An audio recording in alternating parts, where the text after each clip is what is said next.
Good morning friend, NDA के इस question को सोल्व करते हैं। क्वेश्चन में क्या है, कंसीडर द फ्लोइंग स्टेटमेंट। कुछ स्टेटमेंटों को मान लिया गया है, जैसे फर्स्ट, सेकंड और थर्ड ये स्टेटमेंट है। Which of the statement given above are correct, की जो ऊपर दी गई स्टेटमेंट है जो तीनों की तीनों, इनमें से कौन सी स्टेटमेंट क्या है करेक्ट है, ये हमें बताना है। ठीक है जी। अब इस क्वेश्चन को हम वेन डायग्राम की हेल्प से सोल्व करेंगे। तो फर्स्ट जो स्टेटमेंट है उसका हम वेन डायग्राम बना के और फिर देखेंगे। तो ए यूनियन बी क्या होता है हमारे पास में, जैसे ये यूनिवर्सल सेट है, ए है ये हमारे पास, और ये क्या है, बी है। अब जो डॉटेड एरिया हमारे पास में वो क्या बन जाएगा हमारे लिए, ये डॉटेड एरिया क्या बनेगा, डॉटेड एरिया बन जाएगा ए यूनियन बी। ठीक है जी। अब देखो ए माइनस बी क्या होता है, ए माइनस बी दूसरे ग्राफ में देखेंगे बना के, ये जैसे वेन डायग्राम है, यहाँ पे ये क्या ए है और ये क्या है, बी है। अब देखो ए माइनस बी क्या होता है, ये ए माइनस बी होता है, और ये हमारे पास बी माइनस ए होता है, और ये क्या होता है, ए इंटरसेक्शन टू बी होता है। अब इन्होंने बोला है कि ए माइनस बी वाला पोर्शन कौन सा हुआ, ये डॉटेड एरिया हुआ। इसके साथ में यदि ए यूनियन बी की यूनियन कर दी जाए तो क्या वो ए सेट बनेगा, वो ए सेट नहीं बनेगा। क्यों नहीं बनेगा, क्योंकि ए यूनियन बी की और ए माइनस बी की यदि हम यूनियन करेंगे तो क्या बन जाएगा, वो ए यूनियन बी ही बनेगा। ठीक है जी। मीन्स क्या हुआ, A union B, union of A minus B है वो किसके इक्वल आ जाएगा, ए यूनियन ऑफ बी के इक्वल आ जाएगा, न कि ए के इक्वल आएगा। तो ये स्टेटमेंट कैसी हुई, ये स्टेटमेंट करेक्ट नहीं है। ठीक है जी।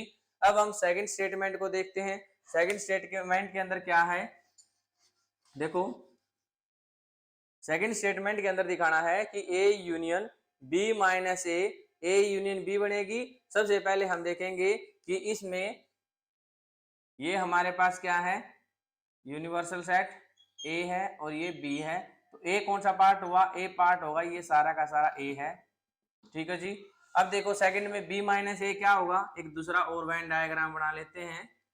ये ए है और ये बी है, तो बी माइनस ए कौन सा पार्ट होगा, बी माइनस ए, ये डॉटेड पार्ट होगा हमारे पास में बी माइनस ए। ठीक है जी।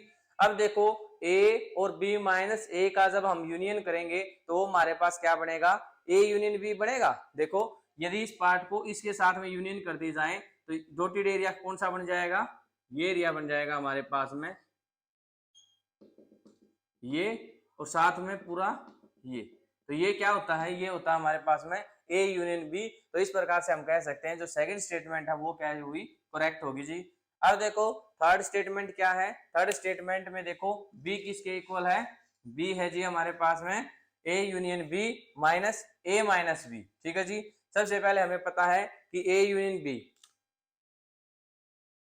इसमें देखो यहाँ पे जो हमारे पास में डॉटेड एरिया है ये क्या है, ये हमारे पास में ए यूनियन बी। ठीक है जी। ए माइनस बी क्या होगा, एक दूसरा वेन डायग्राम बना लेते हैं। ये हमारे पास ए है और ये हमारे पास पूरा बी है। तो ए माइनस बी क्या हुआ, ए के वो एलिमेंट जो बी में ना हो तो वो पोर्शन कौन सा होता है, वो पोर्शन हमारे पास ये वाला होता है। ये क्या होता है जी, ए माइनस बी। ठीक है जी। अब देखो इनके अंदर क्या निकालना है, ए यूनियन बी में से यदि हम ए माइनस बी को कम कर दें, इसमें से यदि ये पार्ट को कम कर दे तो क्या बन जाएगा, वो बी ही बन जाएगा। क्या बन जाएगा, बी बन जाएगा। तो इस प्रकार से हम कहेंगे कि जो स्टेटमेंट थर्ड है वो भी हमारे पास क्या है, करेक्ट है। तो ऑप्शन के अंदर जाते हैं। फर्स्ट ऑप्शन में क्या है, ए 1 एंड 2 ओनली। सेकंड के अंदर क्या है, 2 एंड थर्ड ओनली करेक्ट है।